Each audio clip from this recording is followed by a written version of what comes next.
Well, well, well. Looky what we have here. This is a, hell, I don't remember what year it is. It's a little Olympia Companion SF. And it's baby blue. Look at that. Oh, it's going to be so pretty when I put it back together.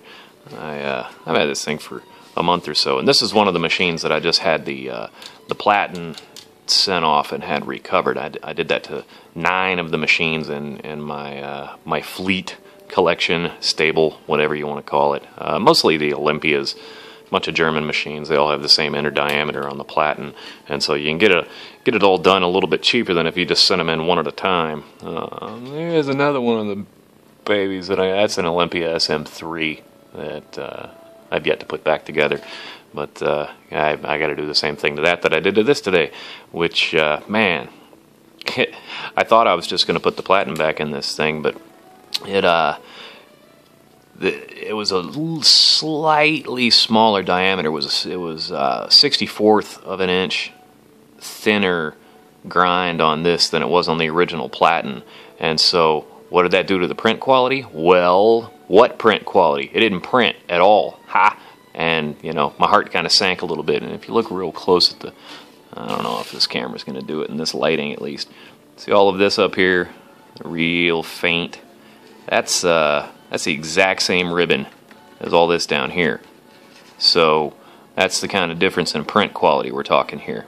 And that's just a real small adjustment, which on the SF, it's really easy to get to.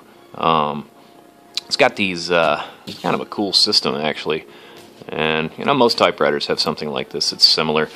You know, it's just different. It's all about cat skinning, right? You know, it's different ways to accomplish the same thing.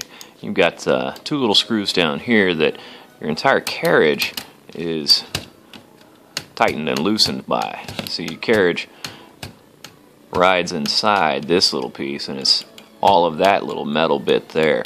And so all of this that's moving right now can be scooched forward or backwards depending on the diameter of your platen, right? Depending on how much impact you need here at the type bar. You know, one of the dead giveaways on this machine that I was going to have to do that right from the start was right here where the stops hit the front of the segment. You know, that's all just beat to hell. And to me, that means either somebody overpeened all of the brakes on the type bar here. Brakes, stops, well, I don't know what they're really called. That little doodad that sticks out where you squish it out if you're peening it, right? Which I really try to not ever peen type bars because, man, that's some tricky stuff. And I'd rather defer to other wiser hands on that. Have to save that for the next time I make a trip to Alabama and hang out with the old guys, right? Mr. Bailey and Mr. Haygood. Tip my hat to both of them. Hope they're still alive and well and kicking and having a good time.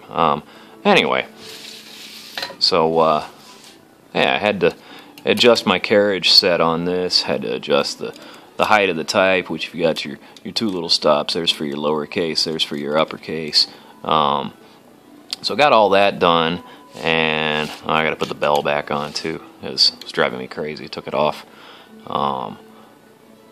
What else did I have to do? Oh yeah, the vibrator was sticking a little bit, and I was thinking, well, maybe it's dirty. I mean, there were eraser shavings in there, but I got all the eraser shavings blown out, and there's really no gunk or anything in there. It's all moving nice and free. And then I noticed that it was binding just right in there. This left half of the vibrator was binding against the little card guide there, and got that formed back into place to where it was moving free and clear, and voila. So here we are. Well, what's the serial number on this one? This is 95-333335. Alright, I don't know if you can see that or not. Probably not. It's right there. But I'll probably do another video on this one once I get it back together, because, man, what a beauty. I'm a sucker for a blue typewriter anyway, and these little SFs are just incredibly cute. Anyway, thought that was kind of cool. Share that with you guys.